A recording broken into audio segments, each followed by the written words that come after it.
Hail, hail, and welcome to Celtic World North America. We're part of a Celtic World YouTube channel, which puts the focus on the worldwide Celtic support. And on this show, we handle the North American side of things. So, confession, and I've said it over the weeks, I haven't watched the second of the World Cup live. I've watched highlights of it and plenty of clips of the crowd, and it's hard not to notice them because um, it's been unreal to watch just what's been going on in the cities over here that's hosting the World Cup.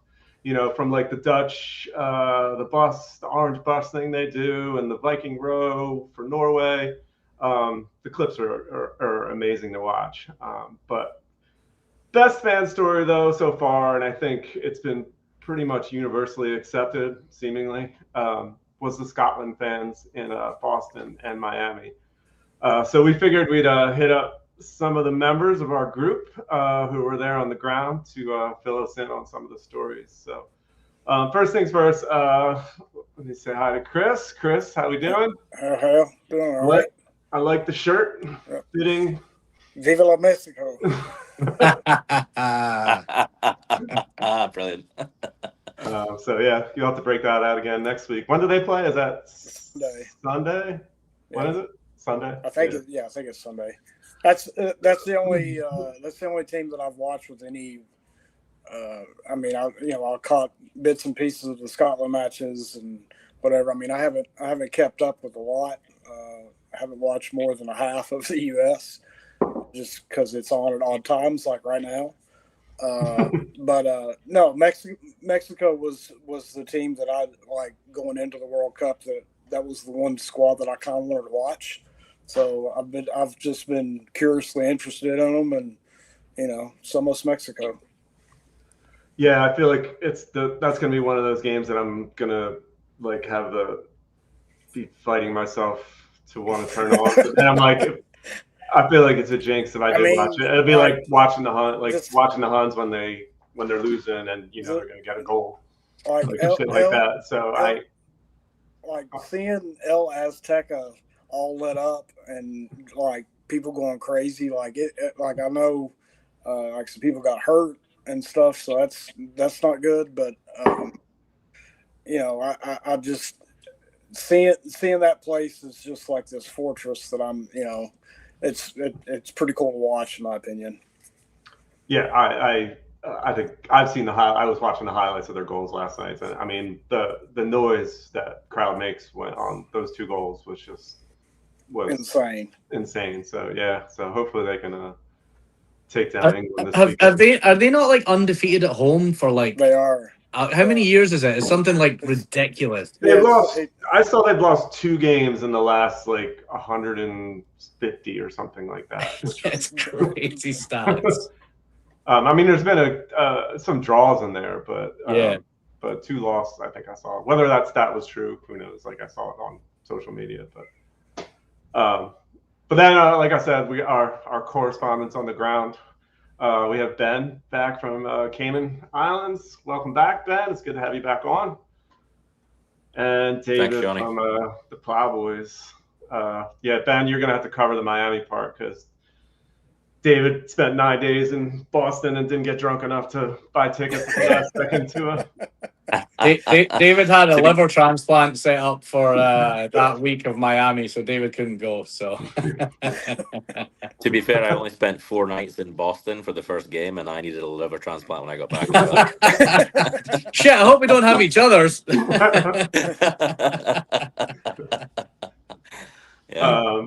But yeah, so I mean, I think cool. Like just jumping into that first things first. Like, so David, you were there for 9 days, which like that's just fucking crazy. Like, yeah. How did that all come about? And like you went up, I know, with Declan and Amanda went with you, obviously, and Declan and Morgan. Yeah. From their plow, from our group in the plow too. But how long has that been in the works? Did you get that all sorted out? I mean, we kind of had decided we were going to go wherever. As soon as Scotland qualified, it was like, all right, we're going to go wherever they're going to end up playing. And literally when they announced that it was going to be Boston, it was actually Declan's wife, Morgan. She went on Airbnb and literally just booked an Airbnb within 15 minutes of it getting announced. And I don't think the people there knew that they could up their prices, but I mean, we still paid a fair price because it slept 15 people. But they never got a chance to put it up even more. So when we split the cost between like 10, 12 of us that were all there, we paid like less than $500 for 8 nights, which was, damn. Yeah. I mean, some people were paying that for a hotel room for a night, you know what I mean? So we, so that was great. But yeah, we literally, the moment that announcement was made, we were like, okay, we're going, let's go. Yeah, I remember you guys talking about that in the plow a couple of times, Yeah. like that was going to happen. But how about you, Ben, coming from Cayman? Like, was that? I think when we Pretty talked much- last time, you pretty were much like same stories. set to go. Yeah, pretty much same as David. As soon as they announced Boston, me and a couple of guys here just booked flights to Boston. We didn't have tickets or anything. We're like, we're just gonna go. So we're just gonna go for the opening weekend for Scotland. See if we can get tickets when we're there. And then closer to the time, luckily enough, we managed to get ourselves a couple tickets. So me and my mate Gav went. He's actually a massive Blue Nose as well. So we worked together. So I've had a lot of enjoyment in the close season, rubbing him up the wrong way. But he's actually a really nice guy. So we went up to Boston together. To your point, David, about hotels, we paid $2,000 between us for 4 nights. So that's $500 a night to stay at a hotel in the city center. So we were staying at the Hyatt Regency, I think it's on Lafayette in Boston. So just super pricey, but we just wanted to be there. We wanted to be in amongst it, and just it was like a once in a lifetime. I mean, last time Scotland qualified for the World Cup, I was 9, so I was like, I'm going. I don't care what it costs, what it entails. It's what credit cards were invented for. We're going. So same thing. Yeah, that's awesome. Let me And then, talk. did I you don't get think my tickets, new David? liver is going to last 28 more years. So all that Did you money manage to get tickets to the saved game, David? so we got tickets for the Haiti game. We did the same as you. Yeah. We'd booked the accommodation, but we didn't have any tickets yet. And then when FIFA was releasing the tickets, a little dribs and drabs, we ended up just biting the bullet and went, you know what, let's just get to. So we got them. And so some of the people that were most of the people that were staying with us had tickets for the first game. But ironically enough, we went to the game with 2 Rangers fans as well. So yeah, and I mean they were like, oh, like there is definitely a misconception that all Rangers fans are like love England and red, white, and blue and all that. But the 2 boys we were with were brand new, and like they hated England just as much as we did, to be honest. So, Oh yeah. but they were there big time. They had a great time. So, yeah, you know, another thing, bringing people together. You know. I mean, for such a small country, Scotland is very fragmented when it comes to the club teams. So the one true. unifying force was Scotland getting to a World Cup, right? It was like, okay, Yeah. well, we'll park that for another day. We're all here for Scotland. I mean, the national anthem at the opening game is something that will live with me forever. I've never heard anything quite like it. Same. It was incredible. It was You just can ask my wife. I literally was crying like a baby for the entire. Like I was just gone. I was like, this is amazing. I just the pride, you know, just because it literally was echoing through the air. It was so loud. It was crazy. I know. It was something like I went to the Brazil game and we tried to sing pretty loud, but it didn't come close to that opening game at Boston. That opening game at Boston was just spine tingling. To your point, I was pretty emotional by the time the national anthem finished. I think I had tears in my eyes as well. I was like, wow, okay, we're here. Yeah. So just awesome. That's awesome. That's amazing. I mean, going back, like you said, like being there with Rangers supporters, and you saw, like Chris, did you see the video of like this? I saw 2 guys walking through a crowd wearing the hoops and like getting booed by. No, I bet. Like, yeah. Yeah. I mean, I don't know, Ben, is that the norm? Like, how does that play out? Like, do people wear? I think David. I think it's more people too, but. Yeah, I think most of your Tartan Army are not actually Glasgow, to be honest. Most of the Tartan Army is like up the east coast of Scotland, so like places like Dundee, Arbroath, Montrose, Aberdeen, 100%. even further north. So a lot of them actually couldn't give a toss about Celtic or Rangers, but I think the fact that it was a Scotland occasion and people were wearing the hoops, I think they were just getting a little bit of stick. So it was nothing too bad, to be fair, that I saw anyway. Yeah, It was a little tongue The in cheek. funniest thing I saw was Yeah. No, on you go, man. go ahead. No, I was going to say the funny thing I saw was the picture of John Beaton with all the fans, and they were all doing that. Like, I don't know if you saw that going around. Yeah. That was great. So, yeah. Where was that at? Where was that picture taken? That was he over? That was just in the bar. That was in the main hub of Boston. He was just out drinking with his pals. Yeah. Yeah. It was Yeah, in I that swear Haymarket bit in Boston, I think. Yeah. Okay. Yeah. Was Bobby Madden there too? I swear I saw one video. Yeah, we saw Bobby Madden at the casino. He was wearing his kilt. Like we saw him twice actually in different days, and he was wearing his kilt both days. So. But I mean, it's Actually- that has to be so surreal for you guys, like to just. Yeah. God, I wish I could have seen it, but. The Scotland rugby coach, Gregor Townsend, was actually staying in our hotel. So we got to the lift pretty hungover on the Friday morning. And I'm looking at this guy and I'm like, that looks awfully like Gregor Townsend. And I thought he'd be taller because he's pretty much the same height as me and I'm not a tall guy. And I was like, I'm going to ask him. I was like, mate, are you Gregor Townsend? He's like, aye. I was like, mate, can I get a picture? So there's a picture on my social media of me and Gav and Gregor Townsend in a lift. And he's smiling away and he was fine to take the photo. Like, it was quite funny. That's great. Yeah, so probably almost every like Scottish remote celebrity is over there. But I mean, you saw, and a lot of the guys involved in, like, I know like Boyd's over there and Sutton's over there. Like you see all the guys who cover the game in Scotland. They're over there for it too. I mean, partly probably doing news coverage. I don't know if Lorraine Kelly transfers to the American audience, but Lorraine Kelly was there. She was in about it with all the boys as well. You know what? Susan Boyle was there as well, and and you know the most weirdest thing I saw was an evening with Delamitri, and then Pat Nevin was the DJ. I was like, what? What is going on here? Apparently, Pat Nevin DJs. I didn't know that was a thing, but apparently it is. Really? So there we go. Yeah, he does that around the UK as well when he's not talking shit about Celtic on TV. So I was gonna say, like, if it's anything like his football commentary, it can't be that great. I know exactly. But one of my favorite parts of, like I said, I've been watching all the clips and stuff. David, you being on ABC World News was fucking hilarious. I've got a video. It was on CNN as well, and they actually put my name. They actually put my name on the screen. I was pissing myself. Oh my god, I was dying. I showed my wife. My wife was like, "Oh my god!" Like she couldn't believe you were on there. Like, I thought, everybody kept calling me Trump after that. It's like, all right, Trump, can't stop talking about the economy. You're also talking about drinking Boston Dry too. So yes, that was the plan. So yeah. So but it was crazy. I think the Bostonites think they can drink, and then they met the Scots, and they're like, okay, yeah, we've still got some learning to do. Yeah, I've learned over the years hanging out with you guys that you guys just have a almost superhuman ability. There's a different level. There's a different level. It has to be something in the DNA. Like it just like in a weird way. Like it has to be something in there. I don't know what, but like, how does everybody from Scotland not just die of alcoholism? Obviously, some people do, but it's not like our scores are like way off the chain compared to other countries. Like, I think people can just. It has to be in the DNA.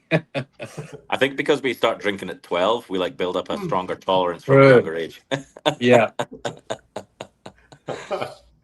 Yeah. But yeah, I mean, seeing like you guys like the stories from like Sam Adams Brewery, like they like drank all the Boston Lager, like and like it's just Sam Adams ran out of Sam Adams.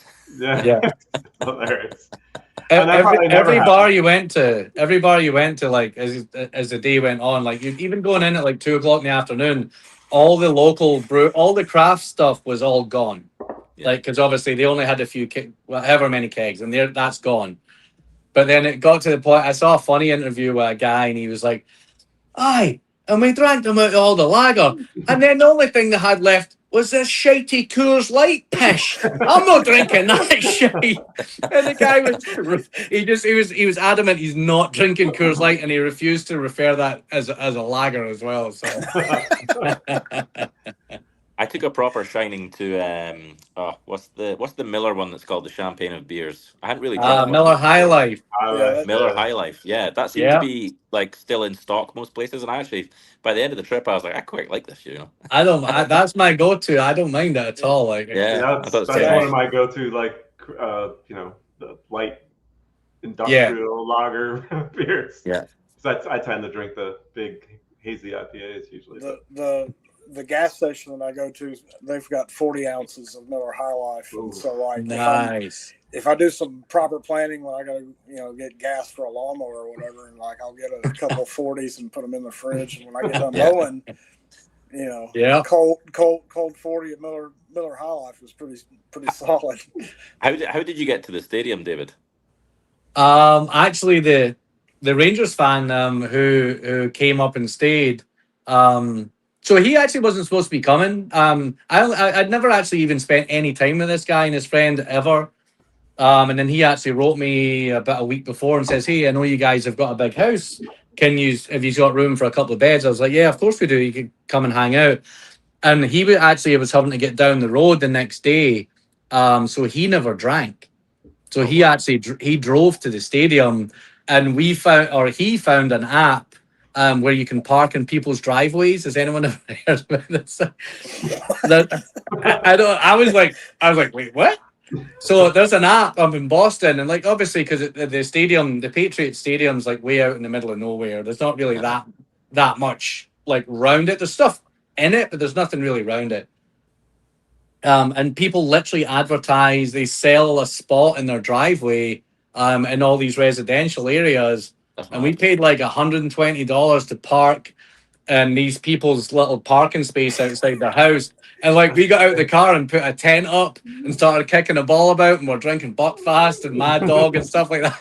We're getting pretty loud, but like they honestly they never even, they didn't care. Like they literally just made $120 for absolutely nothing.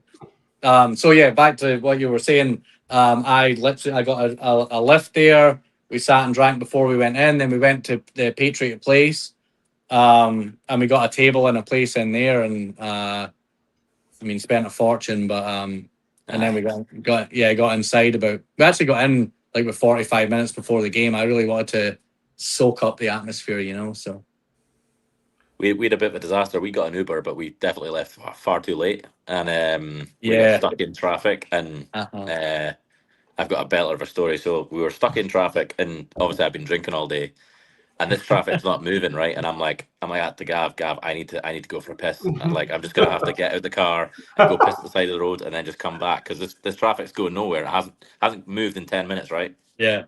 Get out, go take a piss, turn around, that car's gone. And I'm like,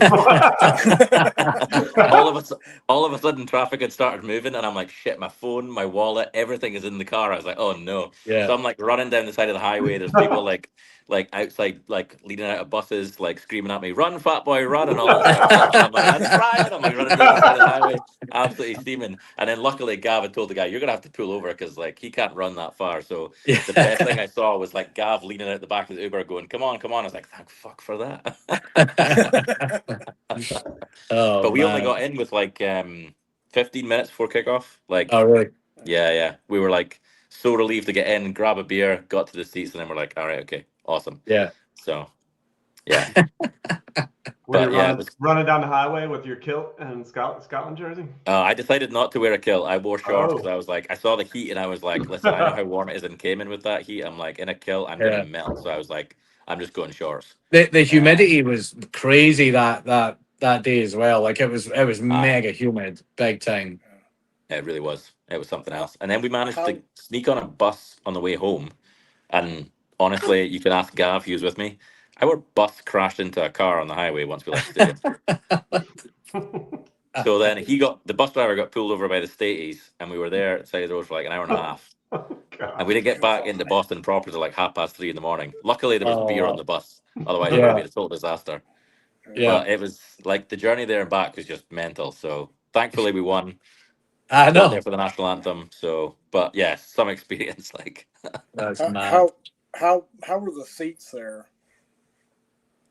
the seats were fine. Yeah, we'd pretty good seats. If you go on my social media, we were pretty much on the halfway line. We'd some pretty good Okay. seats, to be fair. I mean, don't get me wrong, we paid stupid money for Scotland v Haiti, but it is what it is.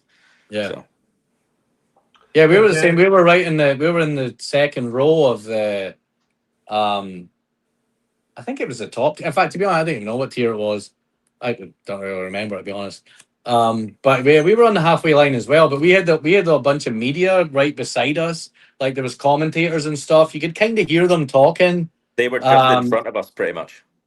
Oh, you must have been pretty close to us then, because Aye. we were right at the halfway line, and we actually went and sat over there, but they told us to move because all the cables and all that stuff were there. They're like, "You Right. guys need to move," but we ended up we were jumping because after the game for like 30 minutes, they just kept playing Scotland songs. Yeah. So it was just a big party after the game as well. Yeah. And then when we were jumping about there, because that media section was there was all these photographers and stuff there taking photos, and that of those photos ended up on like MSN and BBC bloody in the UK and stuff like that as well. So I yeah, saw it was- that one. Yeah, that was the one of you and Amanda. Like, Yeah, almost yeah, tied just- up. Yeah. yeah, that was like 20 minutes after the game. Like the whole stadium, because I'd say there was easily 45 to 50,000 Scotland fans there. I would say we didn't have the whole thing, but we had like 3/4 of it easy. Yeah. So just everyone was just partying after the game, and when the music was on, it was brilliant. Yeah. I was kind of gutted I didn't wear my pink top. I didn't get the memo because they came out in pink, and I was like, damn it, I'm wearing the wrong kit. I was like, oh well. It looked like a Because lot of people wearing everyone else to a man was basically Yeah. in pink, and I was like, because I've got the top, and I was like, damn it. Yeah. I like that one you're wearing though. I like that. Is that the one you got at the Plow that time, Dave? With when that they were doing that documentary there. Well, this one, no, they actually gave. the one So that this is Ben's an old got. Scotland one. Yeah, the one that they gave us at the Plough was actually the one that Ben's wearing. Yeah. Yeah, thought that's what it I was. never ever like found out what happened with that. Like, did that Yeah. documentary ever get made or anything? I don't know. I never heard anything either. Well, you don't hear much from in the Plow group chat about stuff like that. So I don't know. Yeah, I don't know. I never heard anything about it. You'd think someone would get like told, like, "Oh, hey, it's going to air here this time," because it was really good promotion as well for the pub and obviously for the Plough boys as well. So Yeah. Oh, definitely. Yeah. How Did was you the go to match? the match. The match was. I know the great. match was kind of shitty, Well- like in performance-wise, probably, but Yeah, we Got scored, and I thought, right, let's kick on and try and win this maybe 3 or 4, because you've got Morocco and Brazil afterwards, right? But the longer the game went on, like Haiti started coming into it, and you're like, all right, Scotland, just don't lose this one. Do you know what I mean? yeah. that header, the boy, I thought that went in. Like initially, Yeah. I was like, "Oh man, the header was way too close." So Yeah, Yeah, not getting those extra goals is probably what ended up doing them in terms of true. Even if we, possibly getting. yeah, It might not have worked anyway, but yeah. I think what done has done more was the referee in the Morocco game. To be honest, I don't know. I don't know how we didn't get one penalty. Like, but I remember the McTominay one definitely looked like a. yeah. It could have For been, me, I but- thought the McTominay one was more of a penalty, because I'm like, why would he fall over when he's there? He's just about to shoot. He's like being clipped. Do you know what I mean? Right. I think Yes. McGinn was kind of looking for his a little bit, to be honest, using that big arse, trying to get bounced off of. But I mean, if you see the McTominay one again, the referee at normal play goes like that. You got the ball, and you're like, well, VAR, look at that. He didn't touch the ball. He's clipped his foot, and he's hit him knee on knee. That's a penalty. So yeah, it is what it is. It's typical Scotland. Glorious failure as always. Yeah. Yeah. I think in a weird way, I know like Steve Clark was obviously linked with a Celtic job for a while as well, but Thank God. No. I know, like, obviously, I mean, he did brilliant getting Scotland. We qualified for 3 tournaments in a row, which we haven't done Aye. for such a long time. So I give him all the credit for that. But I don't think his style of play would have suited being the Celtic manager, to be honest. And to be honest, like half of last year, that last season, I was convinced that Celtic were going to give it to Clark. Like, I thought that was the plan, but I'm glad that they didn't. I don't think his style of, I think I think we would have got mad at him pretty quick for being a little bit on the boring side, and I wouldn't be surprised if he goes and becomes a Hearts manager, to be honest. So Someone was talking to me about that today, potentially happening. So yeah, he might want a break from Scottish football, though. I could see him going down south, to be honest. yeah, Maybe a championship job or something, because I suppose, like, being the Scotland national manager and all the pressure that's on you, you might want a break, to be honest. After a World Cup, because Oh yeah. it was when they gave him the 4-year contract before the tournament, I was like, that's an interesting move, right? But it now sounds like there was almost an agreement that if he wanted to walk, he could walk. So there you go. yeah. Did you go to the baseball on the Sunday at Fenway? We did. Yes. It was fucking brilliant, man. Yeah, What so a great time. We Yeah. weren't in the, like, there was 6,000 in the bleacher end. So we Yeah. weren't in there. We were just kind of round a little bit. I don't even know what you call it. Anyway, we were around a little bit, but even where we were was packed with Scotland fans. So it We was were like- easily 8,000 or 9,000 Scotland Oh. fans at a baseball game. It was Yeah. ridiculous. We took it over. We were quite near, like, the plate, but like by like the 5th inning, we were like, right, we're just gonna walk around to where the party is. So we just walked around, Yeah. and just got involved in the party towards the end of the game, and just because by that point, I think the Red Sox were getting beat, and they'd realised how many Scotland fans were in singing songs. They're like, we're just gonna play Scotland songs. Yeah.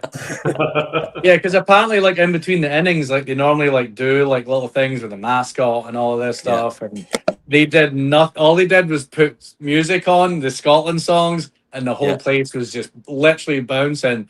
Yeah. And it's funny where we were sitting. There was some people who were like there was actually like people looking, going, like, this is the greatest atmosphere that ever been in at a baseball game. But then there was some people that were actually raging as well, because we wouldn't shut the fuck up. And I don't mean us. I mean, like, the whole crowd wouldn't be quiet. They were getting so mad about it. It was funny, man. Pissing ourselves. Everyone that came How'd up you to get us- mad at that? That's crazy. Yeah, I don't. everyone- Well, I think you're meant to be quiet, like when the end the pitch, like you're meant. You know what I mean? Yeah. It's. But it was like when the I would walk 500 miles, like, went on for like 10 minutes or something like that. It was brilliant, man. Yeah. the people that we spoke to were just like, this is incredible. This is the most atmosphere I've ever had at a Yeah. baseball game, and I come all the Yeah. time, stuff like that. They were just like blown Yeah. away by it. I also saw I think FSG Group wrote like a letter to the SFA thanking, like, Scotland for the fans, and like Yeah. how well we conducted ourselves. I mean, to be fair, when we were in the concourse, there was quite a lot of stuff getting climbed on. It was quite mad, like. Yeah, I saw that. It went on for what, like 30, 40 minutes after the game finished. Yeah, Like, people just yeah. wouldn't leave.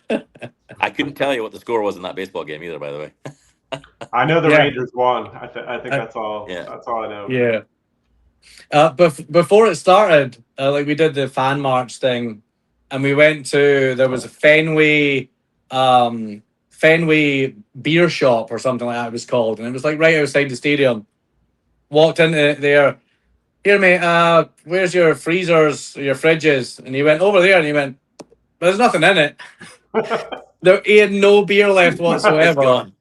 Yeah, it was all gone. He goes, there's a Target just round the corner if you want to go in there and see if they've got anything left. So we're running around and up, like, onto the 3rd floor, because it's like a downtown Target. So it's all like enclosed, but it's just, you keep just going up. And there was just like Scottish people just everywhere with big cases of beer just walking about. It was ridiculous. It was such a good time, man. And we literally went and stood outside of like a fast food place, and we're just standing, and we're like, all right, well, we need to go in soon. And we still had, like, I think we still had like a 30-pack of beer just there, and we just started going, who wants some beer? And like, all the time, like, people would just come over, like, everyone's like, I'll have one. And the next minute, there's this big group of like 30 people just drinking beers at the side of the road.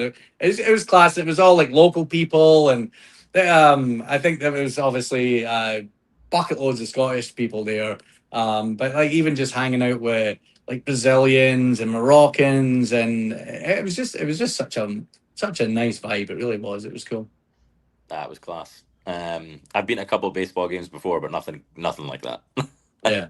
Yeah, I mean that's like I mean it's not, it just has a positive, like playoff baseball is exciting, but it's just tense, but that's just like people there to be happy, and Yeah. they're not used to the singing, I'm sure, like for 10 minutes straight you might sing a song during like the seventh inning stretch or something like that, so it's The probably. USA have just scored, by the way.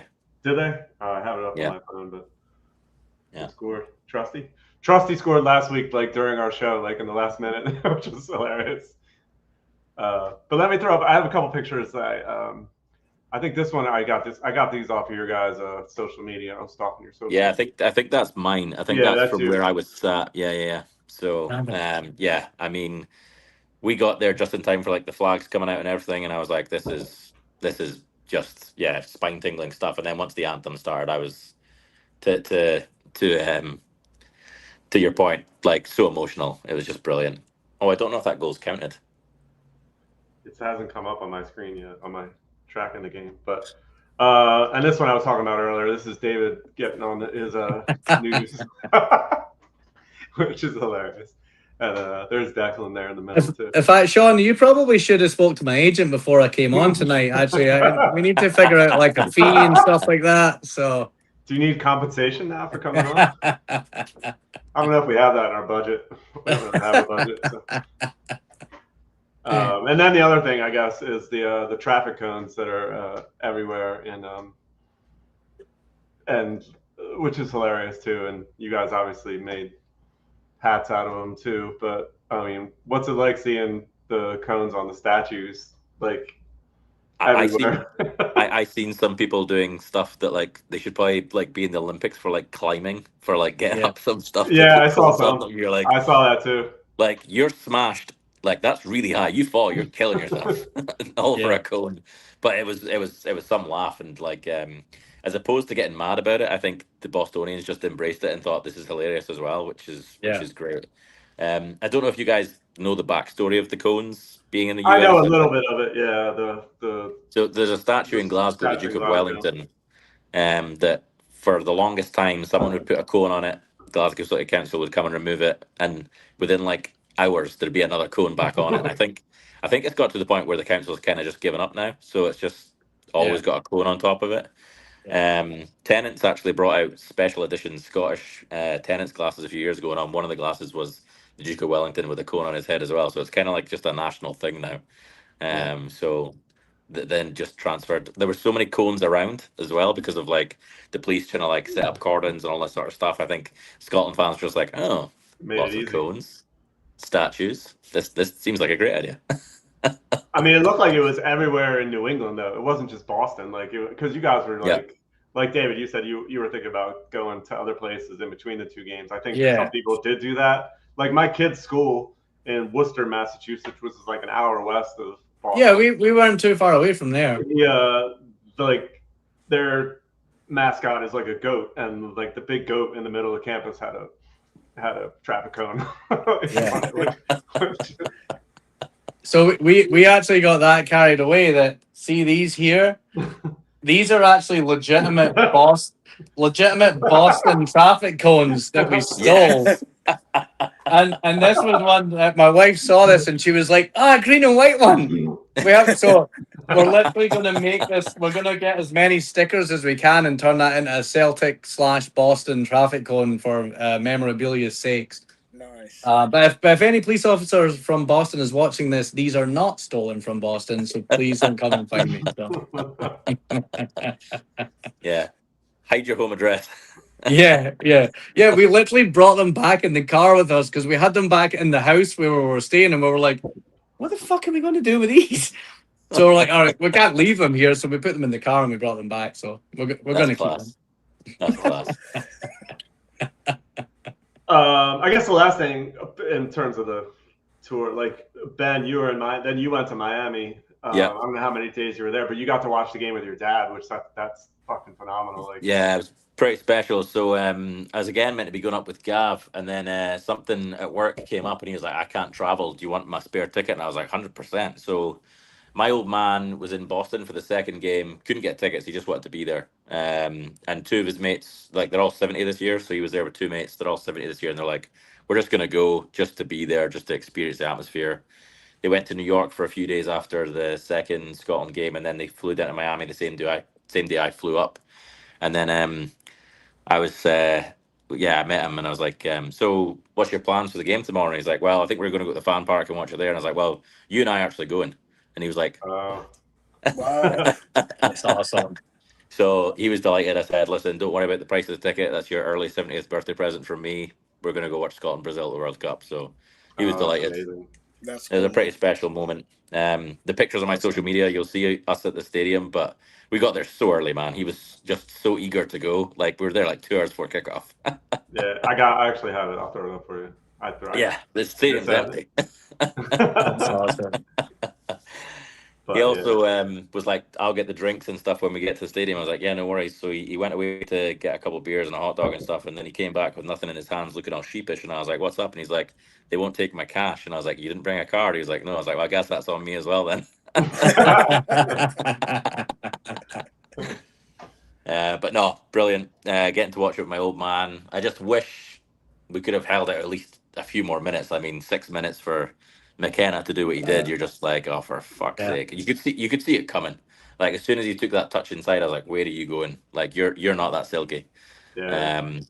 So yeah, but I mean, what shocked me about that was obviously I'd been at the first game in Boston. We were totally outnumbered in Miami when it got to the stadium. It was easily 65, maybe even 70% Brazil fans versus Scotland fans. We were heavily outnumbered, but still great fun. The Brazilians were great fun. Like all the tailgating that was going on beforehand in the car parks and stuff, like loads of like dancing and singing and just taking photos together and all that sort of stuff. So it was great, really good. But yeah, Well- my dad's never been to a World Cup game, so I got to take him for his first ever. So he was over the moon. So special moment. If only David could have put in another 2 or 3 days and drinking, like, but 9 days killed him. So Yeah. Nah, I mean, The I don't know what I would. I don't know what I would have done if Scotland sure had qualified and went to Mexico. I would have been like, Oh, I oh know. my god. The funniest thing about Miami was I was there with another couple of lads who'd come up. Well, actually, to be fair, the plane up from Cayman had about 40, 50 Scottish people all just going to the World Cup on it. Yeah. From Cayman. It was awesome. It was quite a fun plane ride up. It's only like an hour's flight. And then the night before the game, we went to the fan park to watch the Colombia game. Colombians were great people, great time. The women are fantastic, by the way. Holy shit. I need to get a trip down to Colombia. Holy moly. But then we ended up going to this club that night. And you know Espria, who used to play for like Newcastle and Colombia? Yeah. yeah. So he was in this club called the Dirty Rabbit. Alcino. Yeah. So he was in this club called the Dirty Rabbit, just partying with the Colombians, and me and a couple of mates just went there in our Scotland tops and just got in, and we were like partying with the Colombians, partying with Espria. He was like chucking out memorabilia and stuff at one point. It was some party the night before the game. Like, it was brilliant. That's awesome. He was supposed to be like a madman. I remember back in the day, like He was even still while he partying. was playing, like partying wise. So. But to David's point earlier, like every fan group that we encountered, like everyone just got on. We're exchanging like tops and like just singing together and like trying to learn each other's songs. And I know that the Norwegians came in when you guys were in Boston for the second game, David, and there was like loads of banter going back and forth. And see, sometimes you'll like maybe watch the news or stuff and you like get quite depressed about the state of the world and everyone's like so insular and hates each other. What this World Cup has proved is like actually your normal folk don't hate each other. Exactly. Your elites and your leaders maybe hate each other. See, your normal folk, they'll meet each other and they'll just get on and have a good time. So absolutely, we're not that different. We're not that exactly. different at all. Exactly. Yeah, agreed. So, I mean, Chris is ready for the game, the Mexico-England game already. I've already had several images going around of that Homer Simpson where he backs in wearing the Dr. Converse top and then he comes out wearing the Mexico one. I like the one with the Welcome to Scotland sign with like, and then it's like that crossed out, Ghana crossed out, like everybody that played England, like, and it's so true. Like, the only other international top I have is an Ireland top, Ireland 32. So that's the only other international top that I have. So makes sense. No, that was the only one I had. I had a. I mean, I haven't had one. All I have now is Celtic ones, but the one I had a Roy Keane, like Ireland top from probably 96 ish. Probably got. I got it on eBay. Like, I think I ended up reselling it on eBay and made a profit, like double the money I made, double the money I spent on it, which was insane. I wore it for like 3 or 4 years. But I mean, I guess moving on, we can and it's not a lot going on, like, so it's tough to bring Celtic into the conversation. We The only thing signed a set piece coach. that's what I was gonna say, which I think is a good move. It's like slightly modernizing the club, because we never had that, and like I think Hearts had one last year and Hans had one. But does he just take over from Gavin Strachan and now he That's becomes right. the laptop guy? You know what I mean? Like, Exactly. is he just going to focus on set pieces, or is he also going to do whatever it was that Strachan was doing as well? Right. I agree with you. Probably a bit of both. Because to be honest, I'm guessing, moving from Hearts being a set piece coach to Celtic taking the Gavin Strachan role is probably a promotion, I would have thought. Yeah, you'd think. Yeah. So, how are we all of a sudden going to become amazing at set pieces? Celtic are the worst set piece team like in the history I of was gonna say, man. we can't get any worse. The bar is that low. You can't be any worse. Just work on throw-ins to our own guy would be great. Like that would be good enough for me. So I'd accept Yeah. that. Yeah, that's what I mean. I feel like probably the bigger clubs have like almost like probably a throw-in coach almost these days, Yeah. like where you're able to create kind of set pieces. And I mean, maybe that is part of the set piece coaches, those kind of long It has to throws, be.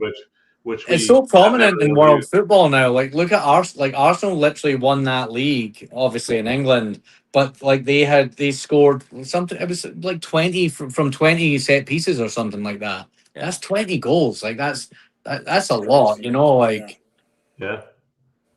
You need you like if you have that guy, you can do it. Like, God, that's such a fucking weapon that I think the Yeah. best thing that I've they can seen. put a corner in. Which Yeah. I mean, Engels was our guy, and he was pretty good, but he was a little hit or miss sometimes. But if he goes, we need a new one. You know, we need a new corner guy like big time. I can see. Well, I don't know if you guys watched the Martin O'Neill interview when he talked about he's going to change the style of play and it's going to be a bit more like getting it forward quicker, more attacking, less of this tappy at the back. That's music to my ears anyway. Like I'm sick of. I hope so. I'm so sick. I'm so sick of the horseshoe and like going back and going back and going back. It just does my head in. I mean, I don't want us to become like too direct, but just get it forward quicker. Anytime we got it forward quicker last year, we scored goals. Like we do this tippy tappy for forever. Even the last game against Hearts, as soon as you chucked on Sriracha and he just started having a go at guys and running at guys, space opens up and you can like thread passes and then you get goals. It's not rocket science. Do you know what I mean?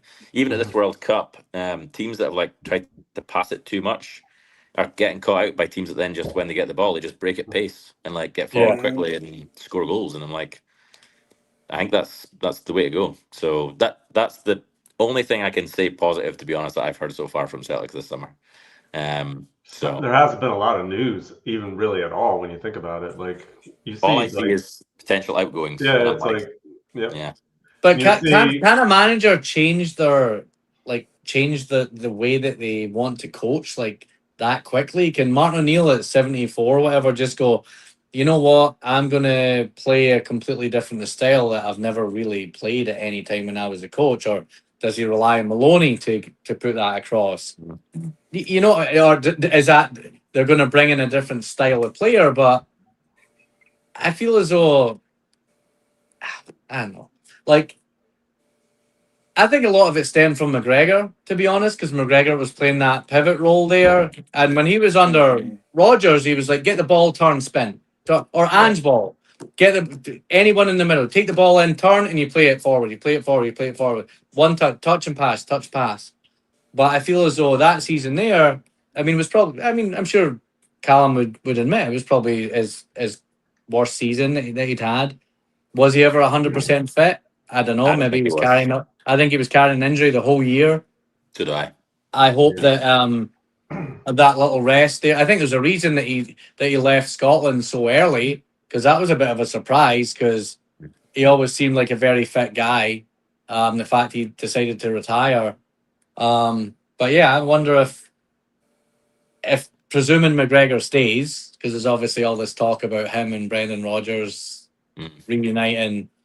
I think Callum has to understand he has to play a slightly different role and be more direct, instead of when you get the ball turning and playing it to your left or your right back. How about you do a full 180 and you ping it out to one of your wingers? You know what I mean? Like that's where the attack minded football, I think, has to stem from, is the centre of the pitch in there. So Agreed. I think if McGregor does stay, he needs legs beside him.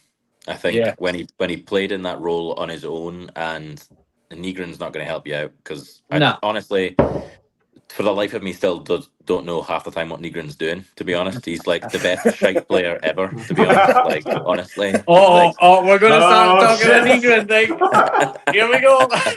David loves He's Negrin. like he's absolutely anonymous. I mean, Player that of the Motherwell year. game, that Motherwell game, I was down there in Infidels, and I'm screaming to get Negrin off. He's done sweet FA, and then he just pops one top corner, and you're like, for fuck's sake, like. That's what he does. Like yeah. he is like you can't play him as one of your middle twos in midfield. Like he plays behind the centre forward and he gets to do what he wants.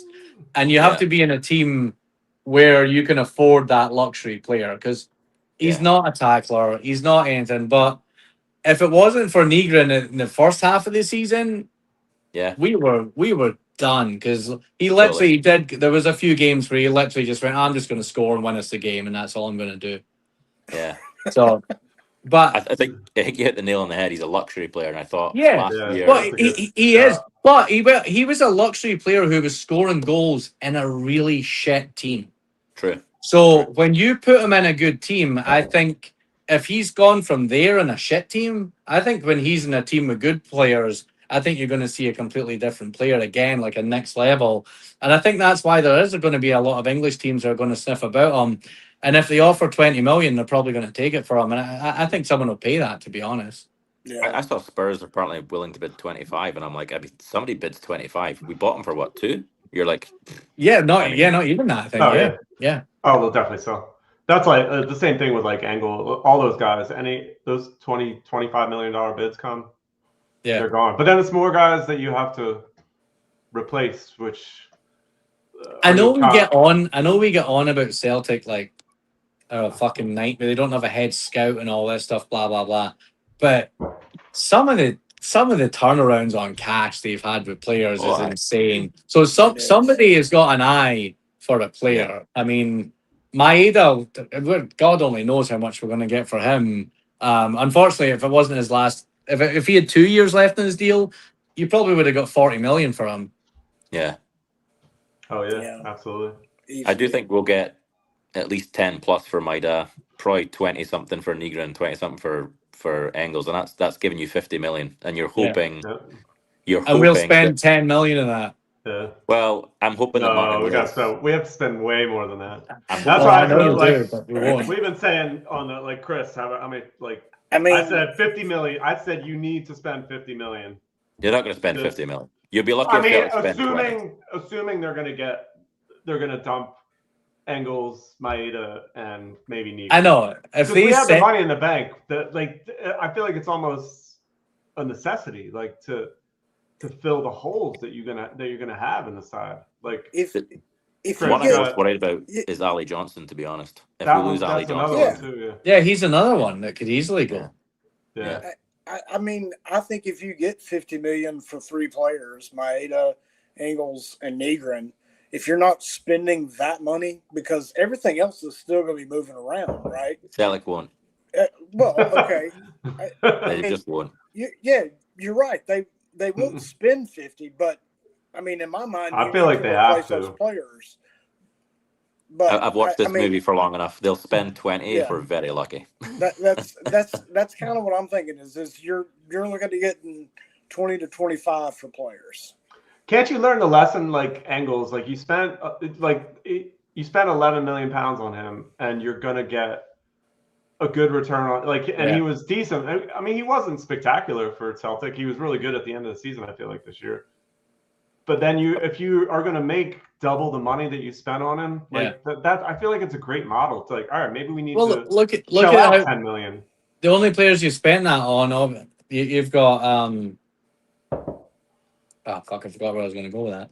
Obviously, we bought Engels for that amount, and then we bought Edward was up in that area as well. Yeah, so 9 million. you're making double your money on both of these guys.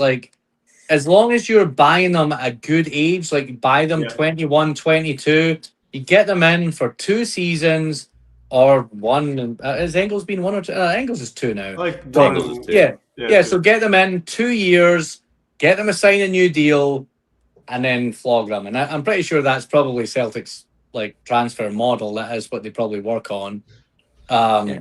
I think the Edward deal, PSG had a 40% sell-in though, so I don't know if we got quite the return you would have got. Mm-hmm. But yeah. I mean, that was a freakish deal from a world-class club at that time, to be honest. So that was I don't know who brokered that deal, but that was that came out of nowhere. So I think that was was that not Brendan Rodgers' first big buy? Left. The summer before he left, he signed Edward. The one he really wanted though was John McGinn, which we somehow couldn't get over the line. But there you go. Yeah. Throwing up this comment from Anton Rogan's left foot, but and that's the problem. That plays back to Kairat last year, and the whole way Celtic does business. We're in the waiting to see. We're in the last qualifier, are we not, for Champions League? Yeah, but in the future, it's going to be more we're going to have 2 or 3 qualifiers, past this year. This year we're into just the one. They've got to make the investment and get into the Champions League this year. Yeah, absolutely. Have to. I know there's not been a lot of activity. The thing that's in the back of my head is I don't think Martin O'Neill takes another year without wanting to have a crack at the Champions League. So I think he's probably demanded some sort of spend. Agreed. But maybe that's just me hoping. I don't know. No, I mean, if the rumors are even halfway true, that's been said, is that Martin O'Neill will be back. Now, make of that what you will, but I mean, it seems to me that Martin O'Neill's gonna be there because that's he needs it just as much as we all do. You know what I mean? So I don't know. I'm really hoping that they back him fully. I hope so too. I just don't trust that Becky guy. What if they back him and say, all right, we're going to give you 50 million. You can go out and buy as many. You can put that money whoever you want. And then he goes to a striker who's worth 12 million and says, hey, come to Celtic. Oh, by the way, I'm only going to be here for a year and I don't know who's going to be the manager after that. And that is a massive problem because players want to have some sort of security. They want to know, you're spending this money on me, you're going to back me. Obviously, even strikers, they don't come in, they score goals all the time. Sometimes they need a little bit of support. Yeah. Manager will back them and get them through it. You can't offer any players that. Anyone who's coming in is they're kind of going, well, I'm taking a bit of a gamble here, unless Celtic do know who's coming in a year's time. But that would have been leaked to the press by now if that was even a thing. If they were going around telling agents, oh, don't worry, so you Martin O'Neill this year, then blah, blah, blah, somebody next year. So there's no plan there either. I do have a funny feeling it wouldn't surprise me if the guy that was the Ipswich manager, the Irish guy, McKenna, if he maybe takes a little bit of chill time, and that's actually kind of part of the plan to get him in at the end of the season, take over from Martin. Martin moves upstairs. Dermot Desmond still gets his Irish connection, which he so thrives for. which I'm fine with because I actually think that boy's a decent manager. I really do. I did. I think if the longer the season goes and he hasn't went to anybody else, then I think he's going to be our next manager. So I think he probably wants another crack at the Prem, having got promoted. But I mean, Ipswich will go straight back down. They're not going to be able to recruit. So which maybe is why he's then thinking go to Celtic, win the 3 trebles, and then you start getting offered middle of the English league job. So that's how it works. That's kind of how it works, you know. That is how it works, 100%. Yeah. It's the conveyor belt. Yeah. To your point earlier, though, the selling point for me is, if you're trying to sell to a player, is look at a guy like Benjamin Nygren. We plucked him from Norwegian football or wherever it was for a couple of million. We can then get you a move to the English Premier League on silly money, etc., etc. And you've also got European football guaranteed, because I think even if Celtic lose their Champions League qualifier, they're in Europa, right? So you're going to get European football guaranteed. So I think, let's be honest, we're not going to be shopped in a market where we spend 10 million on a player. I just don't see it. So it's going to be guys that are maybe worth 4, 5, 6, and then we say to them, look, if you do come here, you could be somewhere like Tottenham in a year, if that's what you want. Do you know what I mean? So yeah. That's the harsh reality. That's the more likely scenario. Maybe it's wishful thinking that they would actually seemingly go with a formula that. But it's all wishful thinking. Yeah, it's worked once. The thing is that you guys forget, though, the Celtic board will pat themselves on the back. Hey, we won a double. We nearly won a treble. Yeah, do you know what I mean? I know. That's what they're. That's who needs a permanent manager? Exactly. Who needs a chief of operations officer? Who needs a full-time chairman? Fuck it. You know, like, hey. Yeah. We don't want to suffer through this doing this podcast every week, and it's so. And I mean, Chris will verify, and David, you were on a bunch of times last year. Like, how negative did it get? Like, it was brutal. And like, it almost like, how do you not see the faults in? It was so brutal, but then also see that final day. That's the best. Yeah, I know. Yeah. That's what I said. There'll never be another season. There'll never be another season with so many last-minute goals that matter. I got never another year like that. I just watched that Celtic video tonight, the one that they put out, the one that had all the last-minute winners. And, and I think I forgot some of them. I think I said that on the other podcast with the 2 guys from Asia. I said, and this was still probably 8-9 weeks before the end of the season when I was on, I said, there's just something in the back of my head that says, why do we keep scoring these last-minute goals? I hope that it's going to count for something at the end of the season. And like, see, when you look at the amount of goals we scored after 85 minutes, it was like 13 or 14 goals. It's mental. I mean, that's okay. They didn't play great football last year, but that's the mark of actually champions. Do you know what I mean? Going right to the end and just getting it done. Yeah. So we said that a lot last season. Yeah. Also, I think that was Martin O'Neill that put that winning attitude 14 out of 15. in their head. Yeah. That's what. Like, are we spoiled that we've won 14 out of 15 and we're bitching this much? But we're halfway to the 10. We're on 5. Yeah. Wow, we can't talk about that yet. I've been talking about it. But. Yeah. So I mean, it's God, I don't know, but I mean, I saw the one, and you're starting to see a few more names that pop up, and that's what William had this comment. What signings do you think will actually land? And it's hard to say like now. The rumors that are out there are like, who knows where the fuck they're coming from. We should have signed Elijah just before he went to the World Cup. Yes, I've said that too. I feel like it's tough to sign. Like, I feel like guys who are going to the World Cup, especially him, he knew he was going to go and probably like raise his value. So why sign before it, you know? And he's actually not as young as I thought. He's 26. I thought he was younger than that, but he's been around.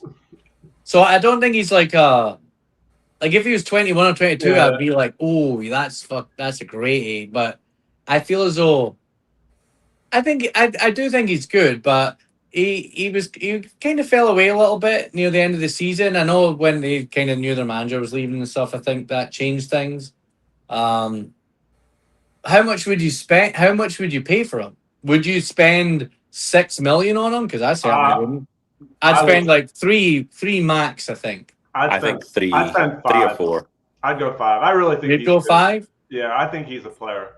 would Celtic, if they paid $5 million for him and he's 26, do they think they would get that money back from? I don't know if you know what I mean. So Yeah, I mean, our board will only buy someone they think they can make a profit on. So you keep him for 2 or 3 years, he's up to 28, 29. I know that's kind of when people are at their peak, but I don't see our board spending that on somebody that they're not going to make 25 million on. You know what I mean? yeah. You're forgetting we bought Balak for $5 million though. True.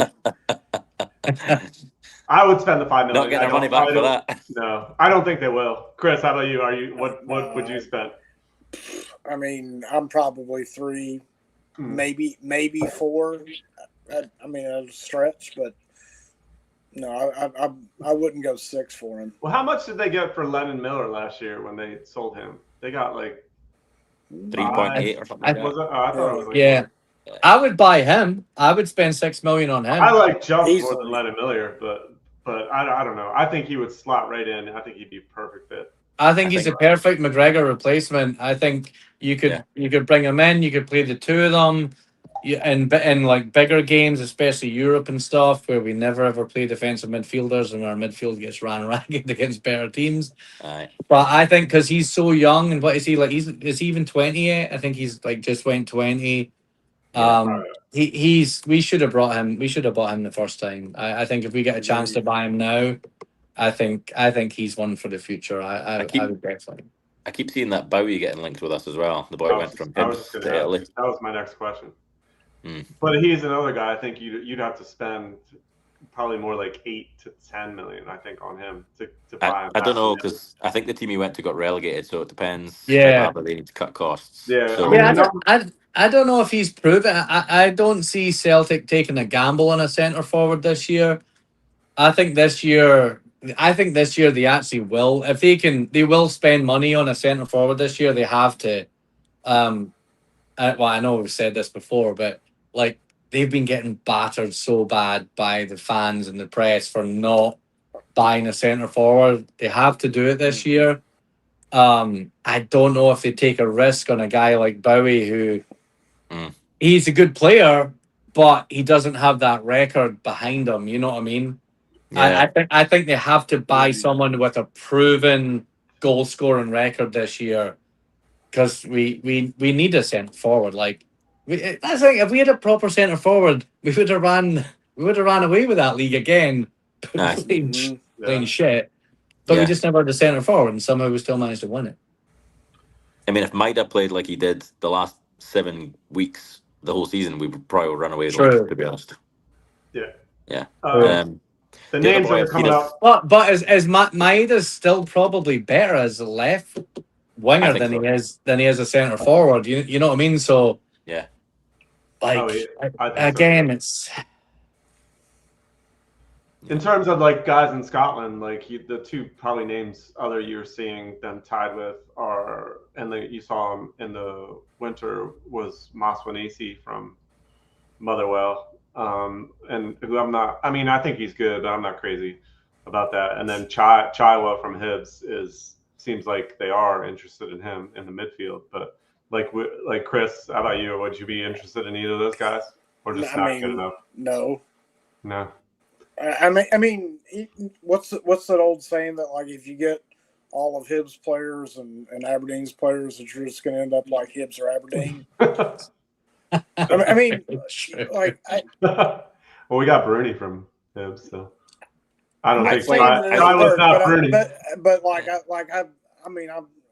don't know. I've never really rated those guys, to be honest. Yeah, they're guys who looked good against us, and that's kind of I think how a lot of Celtic out of the fans, two of them, I'd take the centre mid from Hibs. I quite liked him. I'll be honest. I thought he had a bit of something about him.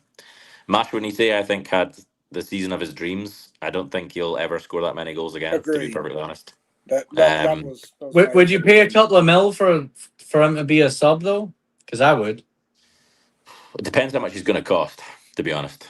If you get him for a couple of mil. If you get him for 2 mil. Yeah, because he can play no offense to Jamesy, but I would probably play him before James Forrest, if I'm honest. Yeah. Even though he played centre forward too, but I feel as though he can play out wide, that guy. He's I got think pace. he's not a starting number 9 though. We still need to go get. No. And Yeah. I think to your point, No. I quite like.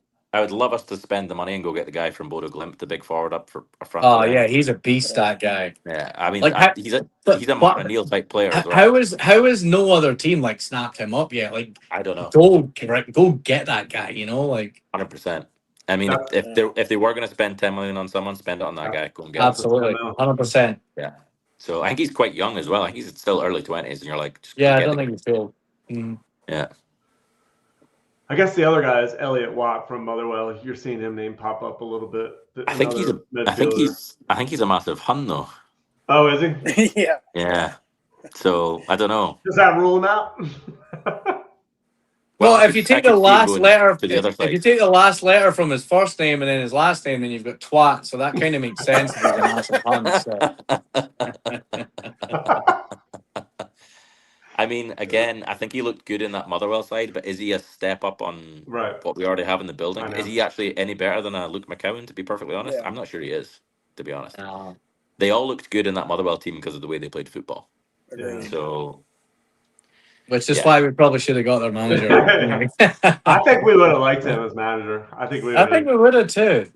yeah, but yeah. who knows? We'll never know. No. But yeah, I don't know. I guess in terms of off-season wise, how's it going so far? Like in terms of like bringing back Martin O'Neill, I think is the one question because we haven't had you guys on. Like, so we've been talking about that for the last month or so. But like, Once would the you Motherwell have- guy went and it was Robbie Keane that was getting heavily linked, I was Yeah. like anyone but Robbie Keane, to be honest. I'm just like, no. Just so if I had the choice between Robbie Keane and Martin O'Neill every day of the week, twice on Sunday. Right. yes, I agree. I feel like there should be other It's options short term. too. It is short term, but I think with it being a World Cup year as well, I don't know if there's that many free guys out there right now, and there's probably guys that are in international jobs that are also seeing how they do at the World Cup before they make a decision. I think Celtic needed to get someone in and have them in place, so there was limited options, to be honest. Yeah, David, how about you? What's your thoughts on Martin coming back? I think it's kind of short-sighted, but that's just me. I'm fine with it, but that's not the outcome that I wanted. I was hoping that in the 6 months since Martin took the job, that Celtic were lining something up. But I'm sure they tried, but they obviously fucked it up as they normally do. I feel as though they probably were going to give it to Robbie Keane. I think the uprising from the fans stopped that. And I think that was at the point where Celtic went, all right, we can't take a risk on anybody that's too crazy. Let's just go with Martin again for a year. We'll say it's a year with a year option. I don't believe for 1 second Martin O'Neill is ever going to do a second year on this. No. They literally have a year to set this up with somebody. Yeah. Surely they can't fuck that up. I mean, they obviously can because that's what they do. But surely, like, just come on, just common sense prevail here. Get someone lined up, potentially European class manager, and let us build on and put us somewhere that put us back to where we should be. Obviously, we're in the Champions League. That's great, but we still got to win these qualifiers. But they can't, like, surely they must know you can't do what you did last year. You need to fund the team. Yeah. Surely Martin O'Neill has said, I will only agree to do this if I get a centre forward, I get a couple of wingers, I get a centre back, I get anyone that leaves, I get replacements for it. Surely he's said, and I feel as though he was in a position enough to do that because of what he gave Celtic last year, and he won the league from nowhere. Yeah. Surely we have to spend some cash. Like we just need to.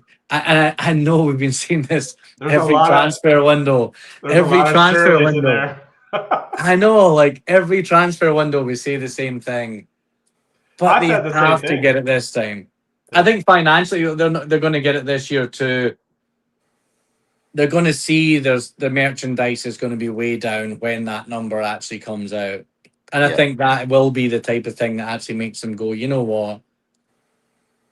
We need to give the fans what they want here, or else they're just basically going to stop giving us money. And it's money that makes us powerful, and it's money that makes us successful. Because that's the thing, you take the money away from Celtic in Scotland, and people stop going to the games and all that stuff, like what happened before. And it wasn't until kind of Brendan came back that like the stadium was getting filled again. Yeah, they just learn from your mistakes. You know what I mean? Like just get some common sense, please. Get some common sense. Learn from your mistakes. You can make mistakes. That's fine. You buy a player, it doesn't pan out. That's fine. But just buy the fucking player and at least give it a try. You know what I mean? Like, yeah. I mean, yeah. I thought that would have been the case, but I'm like I 100% thought that'd be the case, but I'm wavering. I can't believe we haven't had one signing lined up, like just one. Yeah. You know what I mean? Like they didn't have anything in the works for the last like month or two.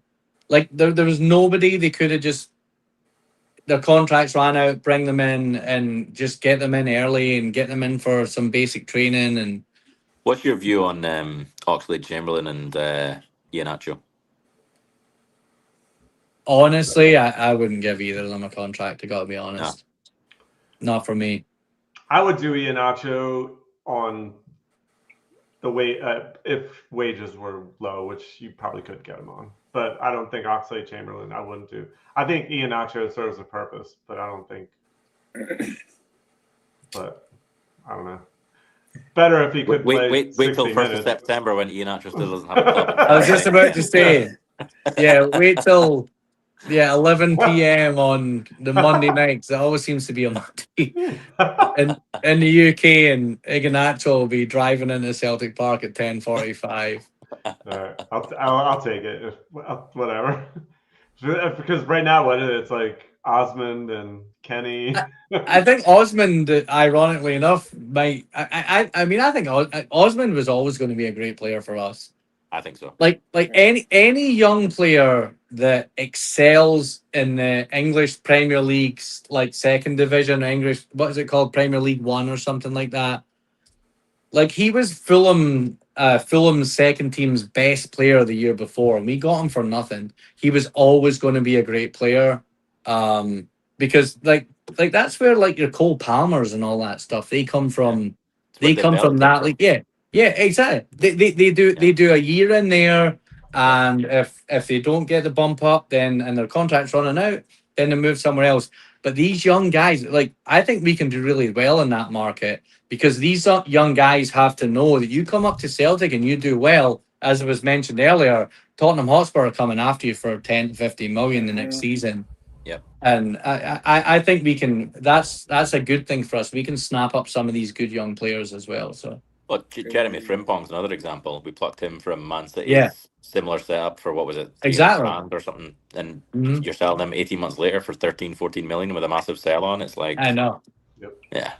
So I think that's probably the market we have to look at. But alongside that, there needs to be a couple of big blockbuster signings this summer. Yes. Yeah. Agreed. And one of them has to be a proper centre forward where you're like, that guy guaranteed. Photo Glimp guy. 100%. I don't even know what his name is. It's Hogh, I think. Yeah, right. I don't know how you pronounce it. I'm probably murdering the We want host. We want host. Exactly. Boats and hoes. How about this comment? Wilf would be a revelation right now. I still don't.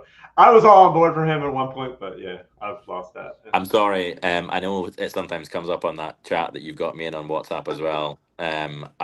He was never ever a Celtic manager. I don't care how well he did in America, and if this, that, and the other, he doesn't have the stones for it. He doesn't have the ability to change a game. He just wants to stick with the same formation and hope for the best, and that's just not a Celtic manager. So, no, definitely not. Well, We have some Columbus guys in our group chat, so that's probably where it comes from. Yeah, I'm probably upsetting them, but I don't care. That's okay. Well, I think most of them have probably faltered on him a little bit as it all went on. But yeah, I mean, I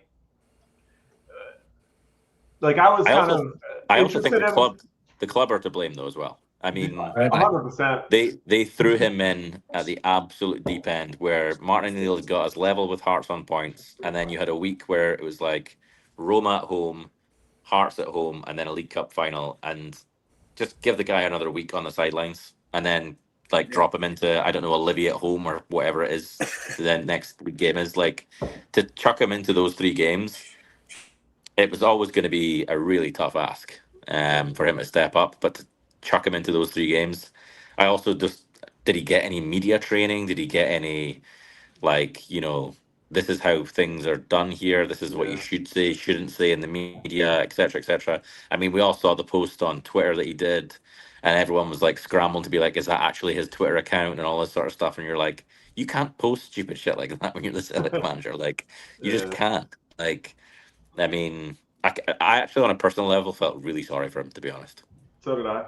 He was way out of his depth. You kind of notice it, like, right, even like those videos they put out of him like walking into the training or like the weight room and talking to Forrest, and it just looked awkward. And you're like, what is like he's I don't know. And then if he was going to have this little tactics board at the side of the pitch, just make sure it's green and white, not red, white, and blue. I mean, really? He did not get the training. And I mean, you almost saw that. Like, there's nobody out there with him. It's like, all right, throw him out on the island and you deal with this shit. Like, and that's symptomatic, of a board that are just useless, to be honest. So as much as we're all saying they'll do this, and we want the best for Celtic, I don't know how much trust I put in that board. I really don't. True. I really don't. So, are they still set out there? Like, Chris, can you, at this point this season, can you see Martin O'Neill walking? I can't see it, but like, I mean, we had that conversation, was it last week or whatever, before they got Maloney and Fozzie signed. Mm-hmm. And that was the big rumor that, like, well, if it falls through with his backroom staff, then Martin O'Neill walks. Like, what are we going to do? And it was the day that training was starting, and that just couldn't happen. So I mean, but since that happened, training staff's there. Martin O'Neill's to your manager. I don't see him walking. I think we're too far in at this point. It's also mischief from Scottish media, and if you thought they were pro Derek McInnes last year when he was Hearts manager, wait till this year. Now that he's the Rangers manager, it's going to be the Derek McInnes loving show in Scottish media. Trust me. It's going to be gross. Yeah. Until he gets fired in about January. Yeah, I mean, to be fair, so the Rangers fan I went to the Scotland games with, he did not want McInnes, not one iota. So I think there's a bit of pressure on McInnes as well from the off. So if he gets off to a sticky start in Europe, and I think in the first 6 games he's got Hearts away and Celtic away, that'll be interesting. So yeah, I think they feel as though that's the budget option. I feel as though they had their big hurrah with the money when they came in with the new ownership, and I think they're now thinking, shit, we just tried and we failed. We spent 35 million or whatever they spent last season, and we still never beat Celtic. That's just their players, as well. Yeah, and they've literally said, we need to be smarter with our money. We need to try and figure out what we're doing. We need to streamline this. We need to streamline that, and they're going to spend way less this year. Well, look who they've signed. I mean, Shankland on a free. I mean, Cammy Devlin. Is Cammy Devlin better than anything they've got in midfield? I don't think so. Did they officially get him yet? Did they get him signed up yet? I didn't see that. I didn't, but I think it's probably going to happen. Probably. He'll be the Raskin replacement, I'm sure. So I think so. Yeah. To me, that's a massive downgrade. I don't like the guy because he played for Rangers, but Raskin's a good player. Yeah. I thought he was Yeah. their best player from. I think Chermiti is like potential-wise to be the best, but like Raskin was definitely, I thought, their best player. Is Raskin the one that looks like J.D. Vance? Yes. Yeah. A miniature JD Vance, yeah. Yes. I mean, he's at the World Cup with Belgium right now. Yeah, and I saw he was playing today. He came off the bench today, yeah. So yeah.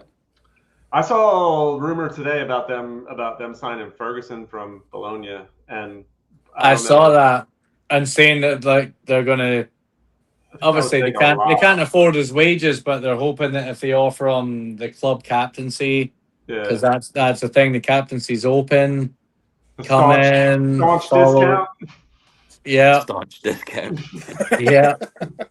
Get 20% off your shirts in the Rangers Mega Store. Yeah, we'll buy you a car in beautiful orange. Yeah. I mean, if we'll he buy you Rangers, a golden flute. So. If he does go to them, I think that's a huge step backwards for his career, to be honest. He's at a top like 6 team in Italy. He could easily go to the Premier League to a decent team for good money. And he was a captain as well, and he got injured, so it fell away a little bit. But they made him the captain there. Like, I don't see Rangers being able to afford him, to be honest. So it'll be interesting to see how Hearts are this year, because they've signed quite a lot of players. So I don't think that challenge is going away. So it'll be interesting to see what they're like this year. Yeah, I agree.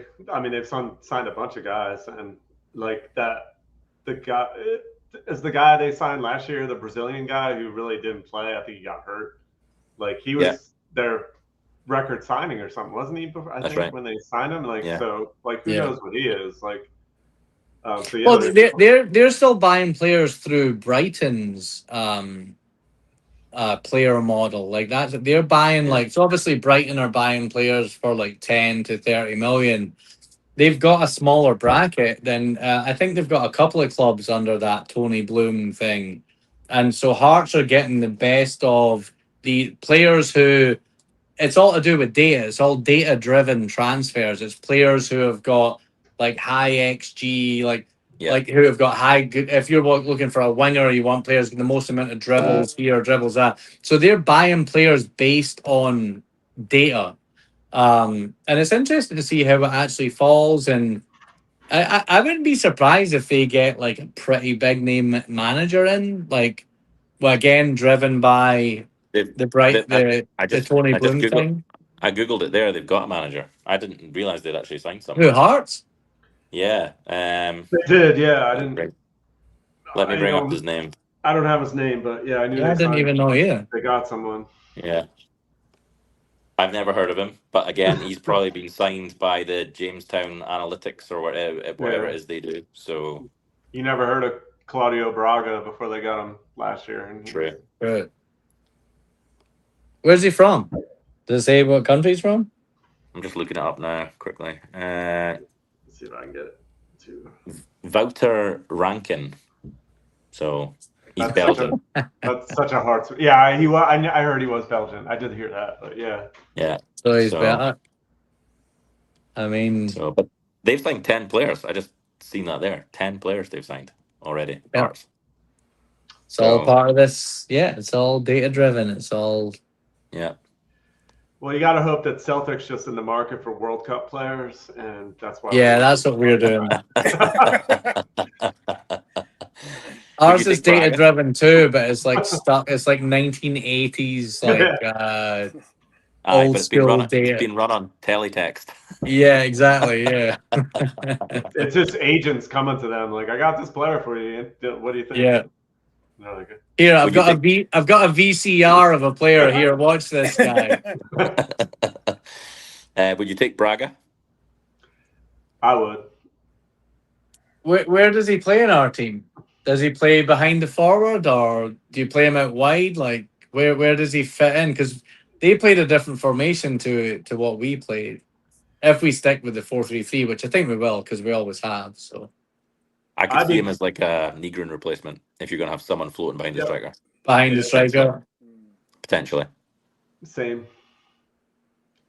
I think he's just got I mean, I don't know. I think he's just got something to him, and I think he knows. I mean, he's only played in for 1 year, but knows the league a little bit and knows how to. They fell away when he got injured. He got injured, and they fell away towards the end of the season. He was a big miss for them. Yeah, I don't think when he did come back, I don't think he was fit either. So I think they threw him in because he played against Celtic and he did nothing. So he came off the bench. He didn't even start, did he, that day? So he obviously wasn't fit. Yeah, he wasn't fit. So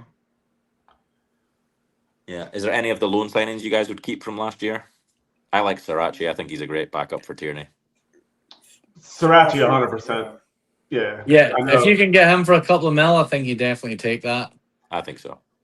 I think if they don't spend whatever 1 or 2, I saw 1.5, 1.5 million.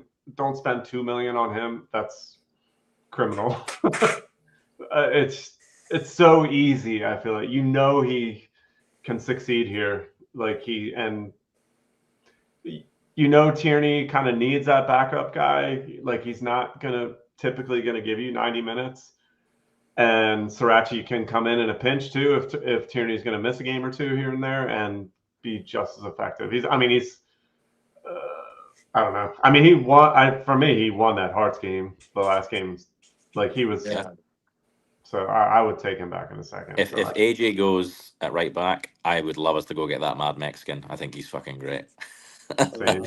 just for some of the stuff he's gonna do in the Glasgow Derby and stuff as well. He just totally got it.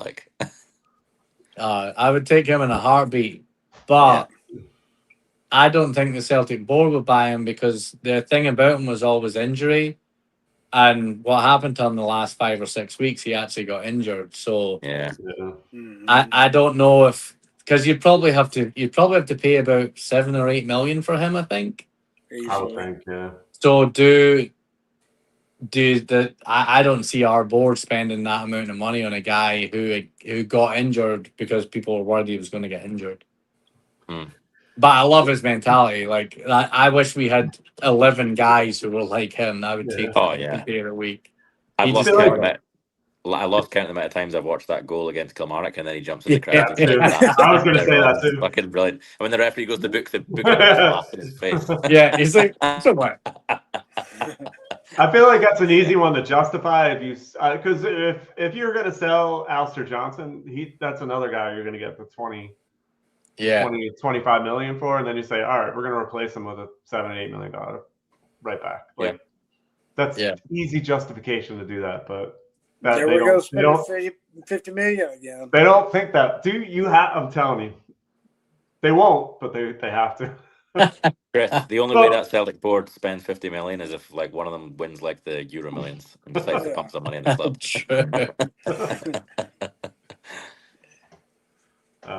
But I don't know. So I guess we'll wrap it up there. Maybe you guys can watch the end of the U.S. game. What's it? I think it's 1-0 U.S. right now. Score. Yeah.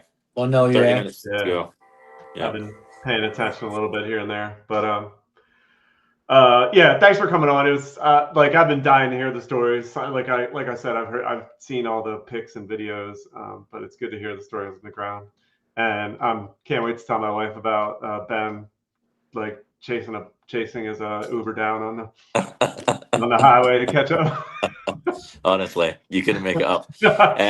I'll be up to head office in Wilmington the last week in October. So if there's games on, I'll try and get up to the Plough as well. All right, nice. Yeah. Yes, sir. Yeah. That sounds great.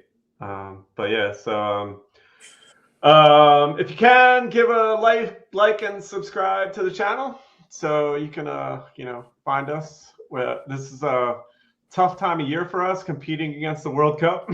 So it's tough to get the live viewers in. But we appreciate everybody in the comments too. And we'll be back next week. I'm not sure yet. I think Chris, remember Patrick from Pittsburgh? Yeah.